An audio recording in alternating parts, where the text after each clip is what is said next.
Olá, boa tarde a todos e todas. Eu sou a professora Ana Amélia dos Santos Cordeiro, professora do campus Arinos, do Instituto Federal do Norte de Minas Gerais. Já ministrei algumas disciplinas para vocês. Deixa eu só fechar aqui. E agora vou ministrar a disciplina de extensão rural, né? Cujo nome é Agroecologia e Extensão Rural. Já preparei uma aula falando sobre o que é agroecologia e agora uma aula falando do que é extensão rural. O que chama quando a gente tem uma tomada e a gente não alcança essa tomada, esse plugzinho que a gente não alcança na tomada, o que a gente faz? Faz uma extensão. O que é uma extensão? É levar daqui até a tomada. O que é a extensão rural? É a gente levar um conhecimento, levar uma informação para o campo, certo? É estender uma informação até o campo. Por exemplo, a universidade, o Instituto Federal, a Embrapa, descobriu como controlar uma lagarta. Descobriu como aumentar a produção de leite. Descobriu como promover a melhoria da qualidade de vida das pessoas. Adianta só essas instituições de pesquisa e ensino descobrir e pegar essa informação e a gente fala assim, guardar na gaveta? Não. Essa informação tem que chegar até o campo, certo? E isso a gente chama de extensão. E quando a gente fala de comunicação, gente, comunicação é uma coisa que parece ser simples, mas não é, bem complexa, né? A gente fala uma coisa, a pessoa entende outra, ou às vezes a gente fala achando que está falando claro, falando bonito, a pessoa também não está entendendo. Ou às vezes a gente fala uma coisa que tem duplo sentido, né? Uma pessoa entende uma coisa, outra pessoa já entende outra. Então, o que é extensão rural? A extensão rural, ele é um serviço de educação não formal, ou seja, não é uma escola, não é obtido um conhecimento passado na escola. Ele tem um caráter continuado que se processa no espaço geográfico rural, ou seja, é uma forma de promover conhecimento, formação para o meio rural. Qual que é o objetivo da extensão rural? Dinamizar as economias locais, né, promover o desenvolvimento econômico do local, aumentar a produção, a renda dos agricultores, contribuir com a segurança alimentar e o aumento dos alimentos seguros, né, ensinar como que as pessoas vão produzir ali sem risco de contaminação por agrotóxicos, sem risco de contaminação por micro-organismos. Gente, o meio rural brasileiro, até hoje, não tem, por exemplo, saneamento básico. Não existe rede de esgoto no meio rural brasileiro. Mas existem alternativas de baixo custo que a gente pode fazer para tratar o esgoto no meio rural. Só que esse conhecimento tem que chegar até o agricultor. Isso é feito como? Pela extensão rural. Contribuir para a inclusão produtiva e social e melhoria da qualidade de vida do agricultor, promover sistemas agrícolas de baixo impacto ambiental, né? Agricultura que seja mais preservativa, que agrida menos o meio ambiente, contribui na formulação e execução de política pública. Por exemplo, vocês sabiam que 30% da merenda escolar tem que ser comprada da agricultura familiar? É lei. Por quê? Para gerar renda para os agricultores. Quem é que vai explicar para o agricultor como que faz isso, para ele vender a produção dele para o governo? É a extensão rural. Ele tem que coordenar e executar plano de assistência técnica e extensão rural. Qual é o plano que um escritório da Emater tem? A gente tem uma política aqui de apicultura. É uma região que tem potencial para agricultura. Olha, a região que a gente está aqui tem potencial para artesanato. Ou tem potencial para o turismo, tem potencial para a produção de alimentos. Então, é a extensão rural, os órgãos de extensão rural que vão estudar, que vão ali pegar estudos e ver qual é o potencial econômico que cada região tem. E, em muitos lugares, o órgão de extensão rural, ela recebe o nome de Emater, né? Em Minas é Emater, em Brasília é Emater GDF, eu acho que em Goiás também é Emater, Na Bahia, já tem outro nome, o órgão de extensão rural lá. Deixa eu dar uma pesquisadinha aqui para ver como que é na Bahia, que eu esqueci. Bahia, extensão rural. Parece que chama Baiater, pelo que eu vi aqui no Google, tá? Então, o que a extensão rural propõe, gente? É um processo de entender, perdão, é um processo de estender, de levar ao povo rural conhecimentos, habilidades, práticas agropecuárias, florestais, domésticas, reconhecidos como importantes e necessárias à melhoria da qualidade de vida rural.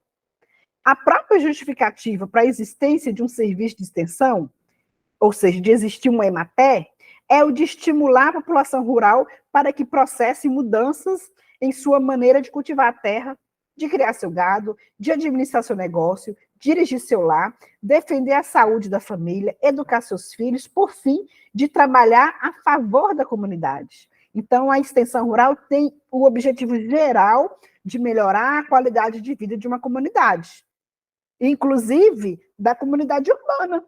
Por quê? Porque se as pessoas no campo conseguem fazer uma agricultura que polua menos, que agrida menos, que seja alimentos de melhor qualidade, esse alimento de melhor qualidade vai chegar também na cidade, né? Então, o papel da extensão pode ser revelado através do desdobramento de suas diferentes finalidades.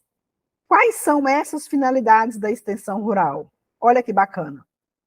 Melhorar as condições socioeconômicas da população rural, aplicar conhecimento da ciência e pesquisa aos problemas do agricultor e sua família, estender ao povo rural conhecimentos e habilidades para a melhoria do nível de vida, estimular processos de mudança da população rural no campo técnico, tecnológico, econômico e social, né? É levar tecnologia, é levar conhecimento técnico para os agricultores, é ensinar para os agricultores como administrar o seu negócio, criar ação em cadeia que resulte em melhoria na qualidade de vida e de trabalho para a população rural, incorporar ao povo que mora na zona rural através de educação e programas de desenvolvimento de um país, acelerar o desenvolvimento econômico e social, melhorar a renda do agricultor e servir, a gente fala como ponte entre a pesquisa agropecuária e o produtor rural. Quem faz a pesquisa agropecuária? A EPAMIG, que é a Empresa Mineira de Pesquisa Agropecuária, faz pesquisa. Lá em perto de Janaúba tem a EPAMIG, pesquisa principalmente banana, que é a região produtora de banana.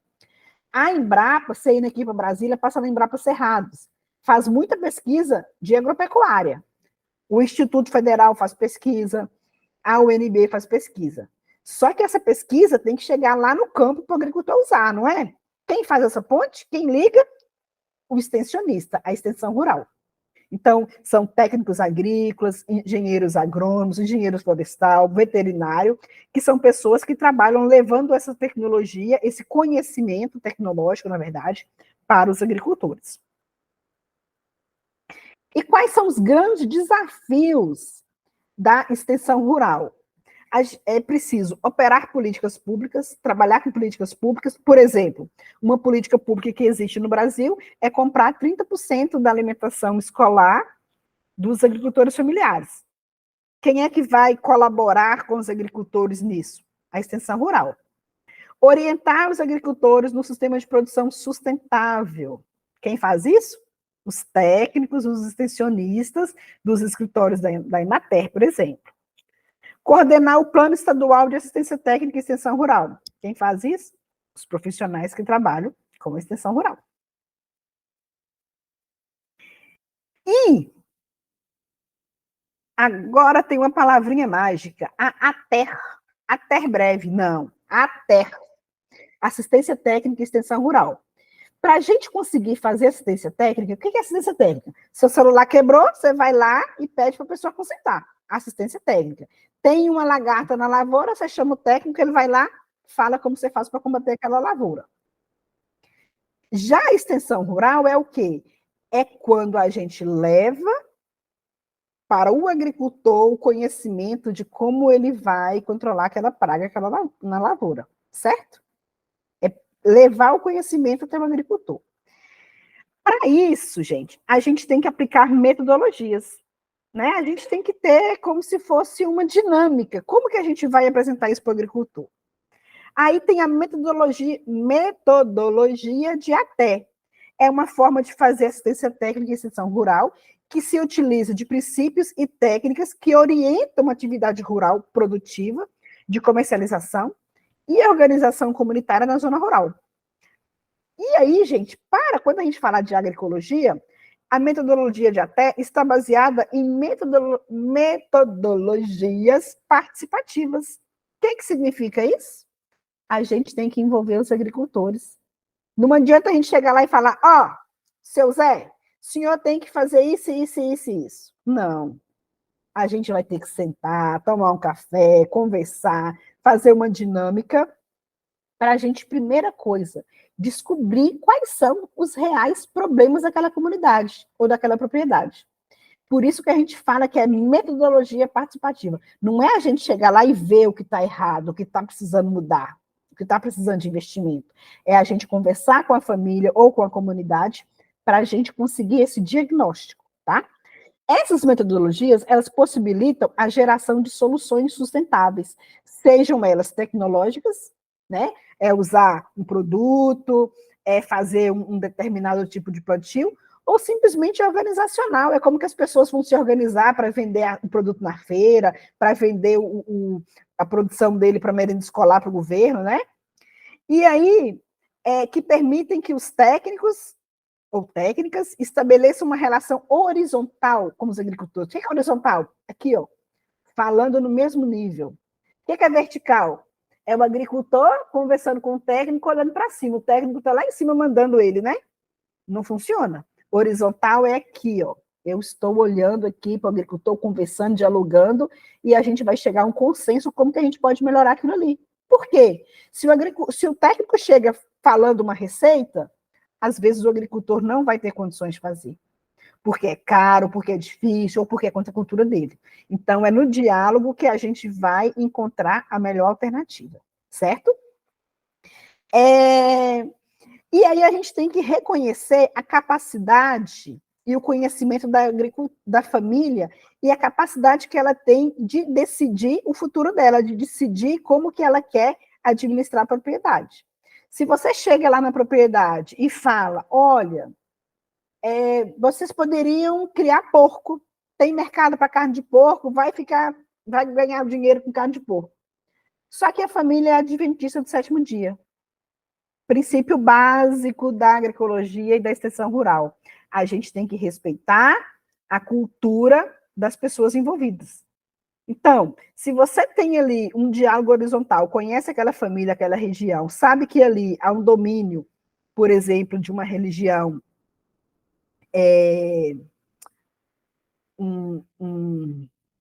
adventista do sétimo dia, você nem vai propor para ele criar porco, gente, que ele não vai aceitar, vai ser um desrespeito com a cultura dele, certo? Se você chega para uma comunidade que as pessoas são extremamente são católicas, gostam de cultura popular, então a festa de São João é uma excelente oportunidade para a gente conhecer a comunidade, né? Conhecer os costumes do lugar, conhecer ali os hábitos daquele lugar. Então, a gente vai utilizar a realidade, né? Utilizar o diálogo para quê? Para fortalecer elos entre os técnicos e os agricultores. Além disso, a gente tem que voltar aqui. Mas, Ana, o que é a terra? O que é esse tal de ATE? ATE, né, que é assistência técnica e extensão rural, para a gente trabalhar com a terra, a gente tem que trabalhar com metodologias no planejamento da agricultura de base ecológica. A gente vai ter que envolver a família num posicionamento crítico diante da realidade dele, identificando e priorizando os problemas e formulando estratégias concretas para enfrentar aquele problema, tá? Você vai chegar na propriedade, tem erosão do solo. O que vocês têm que fazer? Tem que ir lá com as pessoas, levar a família, levar as pessoas que lidam com o campo. Vem cá, vamos olhar aqui essa área que tem erosão de solo. Solta o gado aí. O gado vai passar ali, ó, naquele trieiro. A pessoa vai... o que está acontecendo aí? Oh, o gado vai socando o trieiro, né? Vai ficando compactado, vem a chuva, leva a terra, está tendo erosão de solo. Então, o que a gente vai fazer para solucionar esse problema de erosão de solo? A gente pode fazer o quê? Pode parar, vamos parar de criar gado. Não, não é assim. Tem alguma alternativa que a gente possa fazer? Olha só, uma possibilidade é fazer isso. É viável para o senhor? Uma possibilidade é ter piquete menor para não ter caminhos grandes, compridos lá do gado subir a ladeira. Então, se você fizer pastos menores, diminui os trieiros do gado, né? Então, é no diálogo que a gente vai encontrar melhores alternativas, certo? E em que que é baseada a metodologia de ATE? Ela é baseada na metodologia participativa. O que significa isso? O dono da propriedade, as pessoas da comunidade têm que participar. Essas metodologias possibilitam a geração de soluções sustentáveis que sejam tecnológicas ou organizacionais, né? Baseada na autogestão, ou seja, a família vai decidir o que é importante para ela. Ao técnico cabe propor alternativas. A decisão não é do técnico, ele vai propor alternativas. O técnico pode pegar as pessoas dali daquela região, daquela família, e levar para conhecer uma experiência exitosa, uma experiência que deu certo, para tentar envolver essas pessoas, mas não, nunca, jamais determinar o que as pessoas devem fazer, certo? E essas metodologias, elas são fundamentadas no diálogo entre os membros, os agricultores, e os técnicos, os agrônomos, né, as pessoas que trabalham na prefeitura, que trabalham na Emater, que trabalham em órgãos do governo. E como que isso é feito? Todos os participantes, eles devem ser considerados como sujeitos ativos na construção do conhecimento. Todos eles são importantes. A partir de informações que trazem bem como sujeitos da análise dos seus problemas. Ou seja, ele tem que ter a concepção que aquilo ali é um problema. Porque se ele não tiver a concepção que aquilo ali é um problema, o técnico vira as costas e ele vai continuar. Por exemplo, era muito comum, há um tempo atrás, no norte de Minas, as pessoas terem solitária, que é um verme muito perigoso, fatal. E aí as pessoas criavam porco solto, não tinha privada em casa, não tinha banheiro, defecava no quintal, o porco ia lá, comia as fezes, depois as pessoas iam, comiam o porco, às vezes a carne mal passada, e ficava se contaminando com ovo de solitária. Solitária, assim. Adianta a gente chegar lá e falar assim, olha, porco tem que criar solto, tem que criar preso. Não, você vai ter que explicar para essas pessoas que têm baixa escolaridade, às vezes baixa escolaridade, né? Graças a Deus tem melhorado bastante o campo, as pessoas têm melhorado muito o nível de instrução, mas a gente vai ter que explicar para essas pessoas, de maneira bem clara, qual é o perigo de criar porco solto, de não ter banheiro em casa, para daí a gente consegue convencê-las que aquilo ali é danoso à saúde, tá?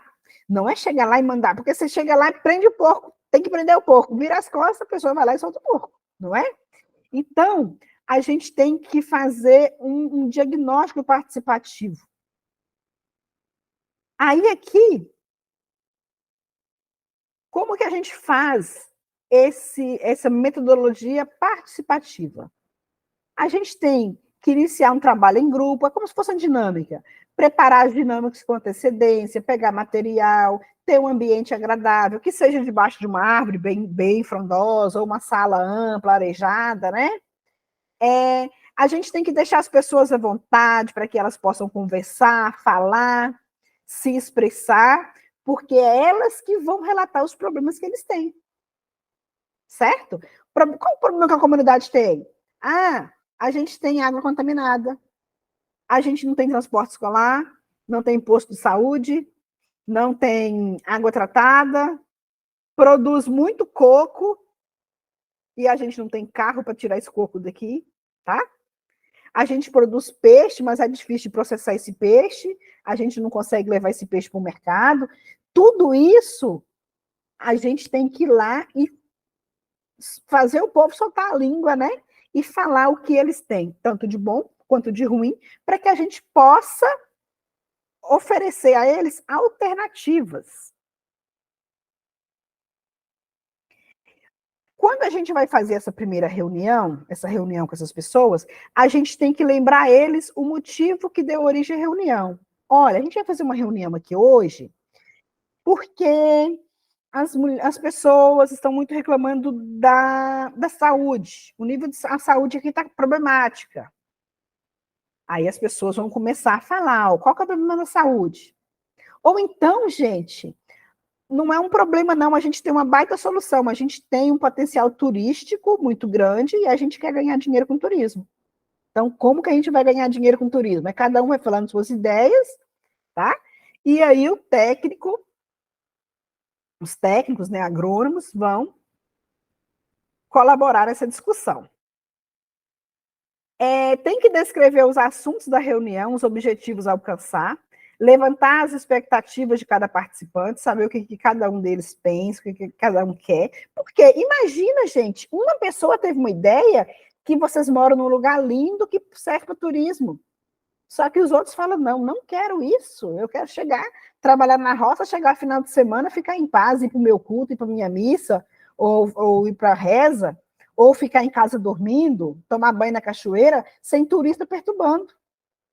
Nossa, mas dá dinheiro turismo. Mas o povo, às vezes, não quer paz, porque quem mora em região turística também, gente, perde a paz, viu? Então, a gente tem que ver o que as pessoas de lá querem. Depois, gente, é necessário fazer esse trabalho. A gente pode utilizar um cavalete, né, uma estrutura de madeira, e colocar umas folhas bem grandes, e a gente vai escrevendo lá os principais pontos positivos e negativos da comunidade. Todo mundo vai falar. Então, a gente tem que despertar no grupo para que eles falem dos problemas que eles têm e dos potenciais que eles têm. A gente tem que encorajar a participação, respeitar a fala da pessoa. No meio rural ainda é comum as pessoas falarem com dificuldade. Quando chega uma pessoa que eles julgam ser mais estudada, às vezes ficam tímidos. Então a gente tem que tratar com o máximo de respeito possível. Também, assim, ter cuidado para o rumo da prosa não mudar muito. Está falando de uma coisa aqui da comunidade e o rumo da prosa muda para outro assunto, para futebol, para a tragédia do avião que caiu, que não tem nada a ver com a reunião. Então, a gente tem que focar no tema da reunião. Ter também uma liderança, né, uma coisa clara, que as discussões ali não podem ser agressivas, não podem, de maneira nenhuma, agredir as pessoas. Tem alguém tentando entrar ali na porta? Só um minuto, por favor. Então, a gente vai fazer com que as pessoas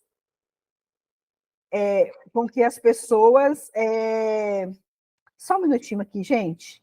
Deixa eu ver se eu consigo dar um pause.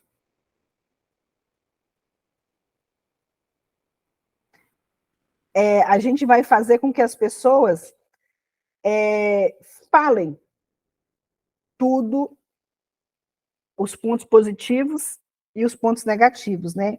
Quais são os gargalos, as dificuldades que ela enfrenta na hora da comercialização, quais são os melhores produtos para produzir ali.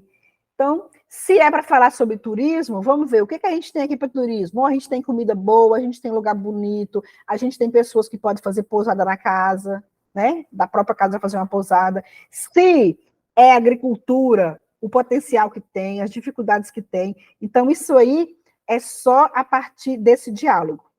Ao final do diálogo, a gente tem que desenvolver um consenso, né? Chegar a um consenso, a uma ideia do que foi expresso ali, a uma conclusão.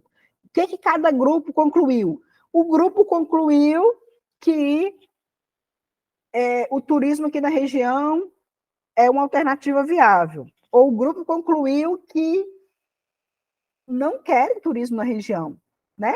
Pode concluir isso também. Por quê? Porque sabe que vai mexer, vai alterar muito a dinâmica da comunidade, por exemplo, tá? Essa é uma metodologia de assistência técnica.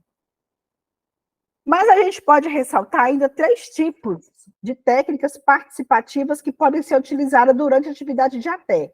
São as dinâmicas de grupo, as técnicas de visualização e as técnicas de observação de campo. A dinâmica de grupo proporciona a vivência de conteúdo que se pretende trabalhar, bem como a interação entre participantes, além de ser um momento de mobilização das emoções, conhecimentos relativas ao tema discutido. Então, a gente chega, a dinâmica de grupo, a gente vai falar sobre a comercialização da produção. Então, cada um vai falar da experiência que tem, a minha experiência é nisso, e depois vocês vão chegar a uma conclusão, o grupo vai chegar a uma conclusão sobre a comercialização dos produtos, por exemplo. Uma outra são as técnicas de visualização. São de suma importância na sistematização de conhecimento, como auxílio de busca de consenso na participação de pessoas de diferentes níveis de formação, sejam elas alfabetizadas ou não. São representadas por representações gráficas que podem ser reunidas em 4 grupos. As matrizes, mapas, fluxogramas e diagramas, né? O que são observações de campo? É fundamental que as pessoas compreendam o conceito de observação das suas próprias realidades. É fazer ela observar a sua realidade. É uma região que tem problema com erosão. O que vocês vão ter que fazer? Ir para o campo e colocar as pessoas para observar que a terra, o solo está indo embora. Observar o que está causando aquela erosão. Essas técnicas orientam o olhar dos participantes do grupo durante um determinado trajeto percorrido numa área. Como eu falei, a gente vai percorrer uma área ali que tem erosão de solo para mostrar para as pessoas como que a erosão acontece. Tá?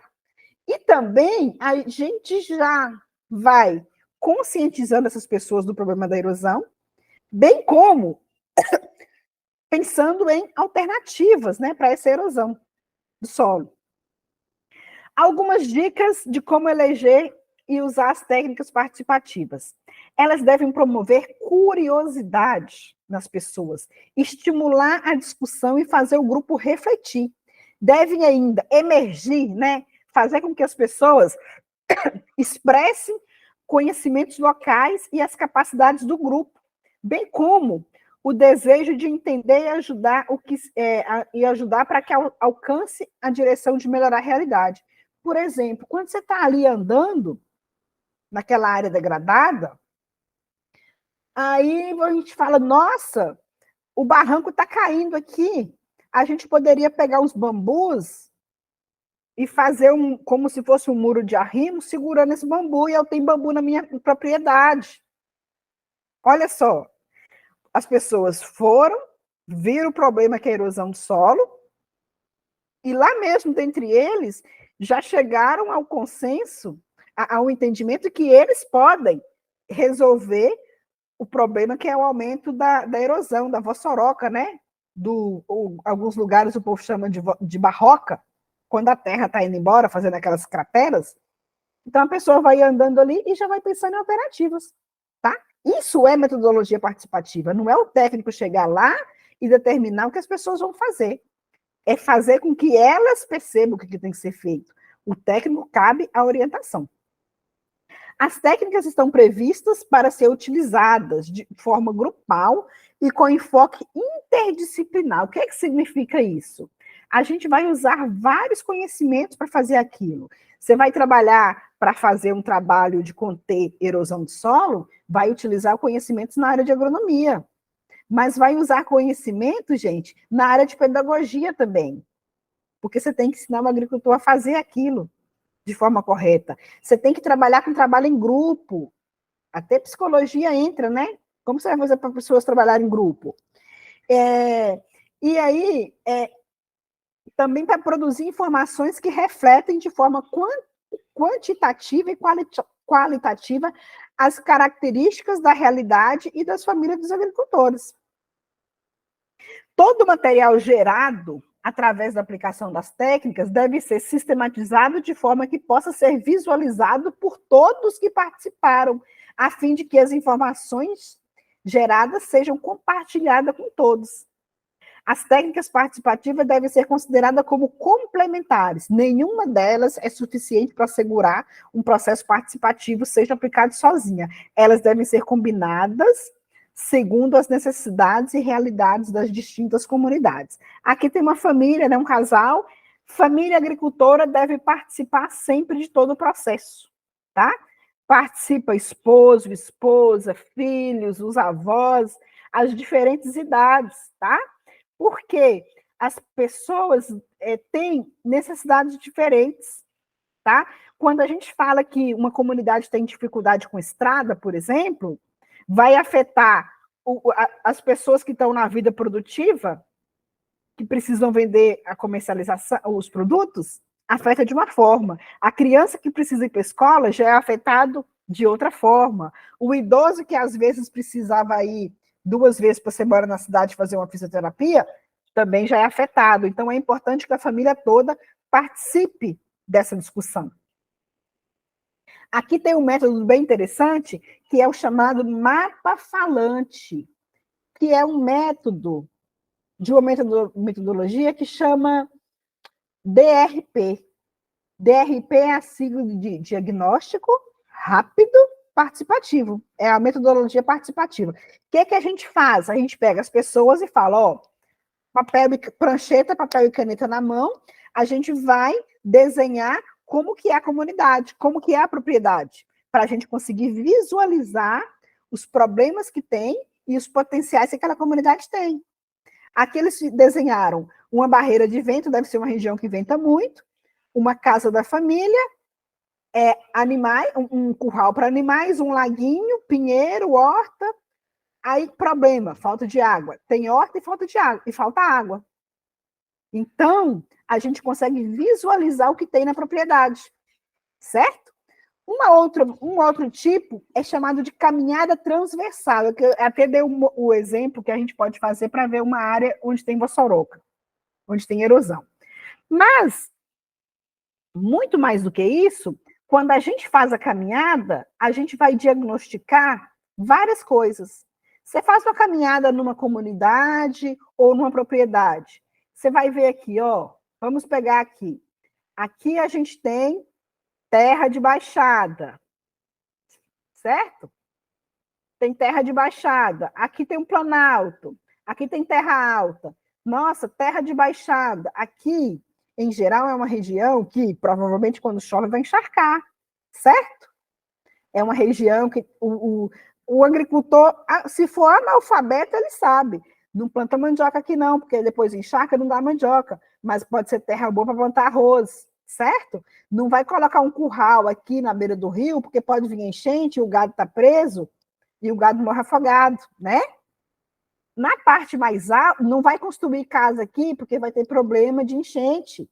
Olha onde o agricultor constrói a casa, na parte mais alta, certo? Já tem as terras altas que pode ter muito morro, já pode ser ruim para construir casa, já pode ser ruim para agricultura. Então, nesse mapa caminhada transversal, a gente vai caminhar do ponto mais baixo até o ponto mais alto e vamos anotando.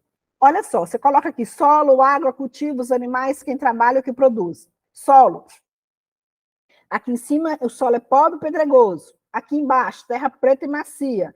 Aqui embaixo, terra roxa com muitas águas, com muitas pedras, tá? Aqui, água. Não tem muita água. Aqui é fria, encharca quando chove muito. Aqui é seco. Aqui tem água no todo. O cultivo, na terra alta, bosque, né? Árvores, pasto. Aqui tem muita fruta. Aqui, pasto. E aqui, no lugar mais baixo, bosque. Animais, grama para cavalo, boi e ave. Na beira do rio, cavalo. Quem trabalha? Toda a comunidade, mulheres, as pessoas pegam lenha. Aqui, parcelas privadas, cada um tem sua propriedade. Aqui embaixo, na beira do rio, as mulheres e jovens que cuidam de animais. Olha que interessante, tá? A gente pode também fazer um calendário sazonal. O que é calendário sazonal? Ele auxilia o grupo para entender melhor o tempo de plantio, de colheita, de poda, de parto, acasalamento, de fazer o manejo adequado das culturas, né? A data de comercialização, por exemplo, tem agricultor que é especialista em produzir milho para vender milho na época da festa junina. Então, o que ele faz? Ele tem que saber festa junina. Em maio começa, já vem a festa naína, né? Então, ele tem que saber quanto tempo antes dessa época aqui, ele tem que plantar o milho, para na época certa ele ter o milho. Então, a gente faz um calendário, em determinada, essa região de chuva, de seca, no Brasil é diferente, né? Aqui onde a gente está, chove no final do ano, início do ano, e no meio do ano é seco. Então, a gente vai decidir o que plantar de acordo com esse calendário. A gente vai, se eu quero que a vaca é para a vaca parir na época que tem mais pasto, então ela tem que parir aqui no final da primavera para o verão, certo? Ou então o seguinte, não, eu tenho ração, eu produzo silo, eu quero que a vaca tem que parar na seca, que é quando o leite está mais caro. Então, você vai contar quantos meses antes essa vaca tem que estar no cio e pegar a cria, certo? Uma outra maneira é chamada de diagrama histórico, que auxilia a gente a compreender como que foi o processo de degradação de solos, de rio, como que aconteceu a diminuição da produtividade. Então, aqui, ó, por exemplo, 1990, como que era? Tinha porco, ovelha, vaca, tá? 1950, e tinha pasto também. 50, aumentou um pouquinho mais a área de ovelhas, diminuiu, como é que é a área? Perdão, aqui acho que é o curral. Isso. Aqui diminuiu mais as ovelhas, aqui diminuiu mais ainda a pastagem às ovelhas. Aí aqui parte do ano não tinha água, aqui a parte do ano sem água aumentou e aqui mais meses, mais período do ano sem água. Então, ficou sem água, a produção de animais também caiu, tá? Uma outra maneira é a gente fazer essa matriz de responsabilidade, que é o quê? A gente vai anotar as atividades e colocar quem faz quais atividades. Atividade, montar um viveiro. Subatividade, preparar o terreno, cercar, preparar sementes, colher, encher as bolsas, né, os saquinhos, semear, ou até antes, colher as sementes na floresta, né, se for de plantas nativas, preparar o solo, plantar. Tá, responsabilidade, quem é que vai fazer isso? É fulano de tal, ou então é um comitê, é um grupo do viveiro, João, Maria, Pedro. Aí a gente vai dando nome aqui a quem é que vai fazer, se é um grupo de jovens ou se é um grupo de mulheres. E aqui a data. Preparar o terreno, em janeiro.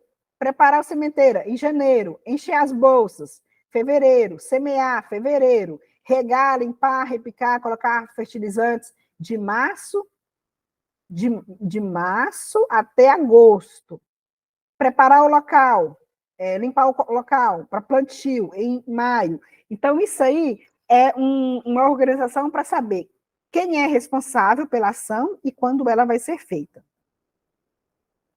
Existem outras estratégias de participativa de trabalho em grupo, como o tirão, que são encontros que são feitos para fazer alguma ação. Por exemplo, olha, o problema da comunidade é transporte porque o ônibus escolar não vai lá porque não tem uma ponte. A ponte caiu aqui na minha cidade, gente, antes de ontem, a ponte caiu e eu vou ter que fazer uma volta de 250 quilômetros para ir embora para casa da minha família, porque a ponte caiu, tá? Então, a ponte caiu, a gente pode fazer um mutirão. Vamos juntar um monte de gente e ir lá fazer um mutirão, tá? Mas tem uma agricultora que trabalha com maracujá e a gente vai fazer um mutirão ensinando como que faz a polinização do maracujá, e aí a gente vai na propriedade e vamos colocar a mão na massa e vamos fazer a polinização do maracujá. É um mutirão. Que os mutirões podem assumir funções diferenciadas de acordo com o contexto social que se desenvolve, podendo ser voltada para estudantes ou para agricultores, tá? Então, os mutirões é um processo de um lugar que você vai aprender, vai trocar experiência, vai fazer o acompanhamento dos resultados. Um outro processo é dia de campo, que são as atividades, gente, que já são as quais favorecem a troca de experiência entre agricultores, técnicos, pesquisador, estudante. Por exemplo, tem um dia de campo lá em Brasília ensinando sobre como cultivar pitaia, que é aquela fruta cara que está tendo aí. É um dia de campo, como cultivar pitaia. Ou pode ter um dia de campo de como melhorar a pastagem. A gente vai lá, vamos discutir lá, vamos conhecer a pastagem, discutir lá os problemas da pastagem. Aqui adubou desse jeito, o capim está assim, aqui não adubou nada, o capim está desse jeito. Então, a gente vai até o campo, vai conhecer a realidade lá e ver os benefícios de uma técnica, por exemplo. Essas atividades são realizadas em propriedade rural de um dos participantes, através de exposição oral, experimentos práticos, visita orientada a uma área de plantio, debate sobre assuntos técnicos, mostras de fotos e vídeos. Pode ser propriedade rural ou pode ser órgãos do governo também, tá? Visita técnica de monitoramento participativo. As visitas técnicas de monitoramento participativo servem para acompanhar e avaliar as inovações agroecológicas realizadas por um ou mais agricultores. Eles podem ser realizados individual ou coletivamente por uma ou mais técnicos e agricultores, devendo-se privilegiar as visitas em grupo. Durante a visita técnica de monitoramento participativos, devemos fazer uma recuperação dos objetivos das inovações realizadas, tá? Ou nós tínhamos aqui, fomos fazer uma visita técnica de monitoramento, tinha vossoroca, erosão aqui, a gente está fazendo um trabalho para conter essa erosão.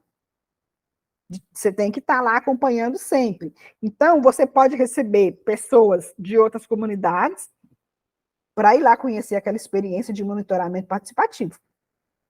Tá? Estabelecer, junto com os agricultores, indicadores que ajudam a avaliar a eficácia das inovações agroecológicas realizadas. Você tem que ver, o agricultor tem que ver quanto que aquilo ali é eficiente, quanto que, por exemplo, você pode ter uma técnica maravilhosa, mas uma técnica cara, como eu já falei com vocês. Então, ela pode não ser eficiente na prática, porque o agricultor não vai conseguir efetuar essa técnica, certo? Um outro são os cursos que devem ser propagados de acordo com a demanda gerada durante os diagnósticos, as análises e planejamento realizados. Devem ser baseados também em metodologias participativas de ensino, certo? Temos as oficinas geradoras, que a oficina é uma atividade de formação de caráter prático, de curta duração, através da ação que desenvolve conceitos teóricos. Visitas de intercâmbio, que é quando elas servem para aproximar os agricultores da realidade das quais se possam obter informações e experiências que contribuam para o processo de transição agroecológica, né, da pessoa passar, por exemplo, a trabalhar com a agroecologia. O objetivo dessa visita é despertar a motivação dos agricultores para as práticas realizadas em condições socioeconômicas ou socioambientais semelhantes, parecidas com as suas. Como eu falei com vocês, não adianta sair da Bahia, sair do Goiás, sair do noroeste de Minas e ir lá para o Rio Grande do Sul conhecer uma experiência que eles estão criando gado de leite lá. Por quê? A realidade aqui é outra. Mas a gente pode, numa região que tem um clima semelhante, que tem os agricultores têm a renda semelhante, a gente pode ir lá e aprender com eles, com a experiência deles, tá bem? Então, lembrando, extensão rural é diálogo, é respeito, é ouvir o que o agricultor tem, tá? Está aberto sempre ao diálogo, tá bem? Nunca é chegar lá e determinar que alguma prática seja feita, tá bem? É sempre dialogar, chamar as pessoas para conversarem, para ver o que elas querem. Sabe aquela história que o cara foi preso porque atravessou a velhinha na rua? Mas por que ele foi preso? Se ele foi bom, atravessou a velhinha na rua? Porque a velhinha não queria atravessar a rua, ela ia numa loja do lado da calçada que ela estava. A pessoa foi lá e atravessou a velhinha sem a velhinha querer ou precisar. Tá? É só uma piadinha de tiozão para vocês lembrarem que a gente tem que envolver os agricultores, envolver a comunidade que vai trabalhar, e não chegar lá propondo, porque não adianta você ter uma ideia maravilhosa se a sua ideia maravilhosa não é maravilhosa para as pessoas da comunidade, tá bem? Muitíssimo obrigada. Precisando falar comigo, meu contato é ana.cordeiro@ifnmg.edu.br. Podem entrar em contato. Muito obrigada pela atenção. Até breve.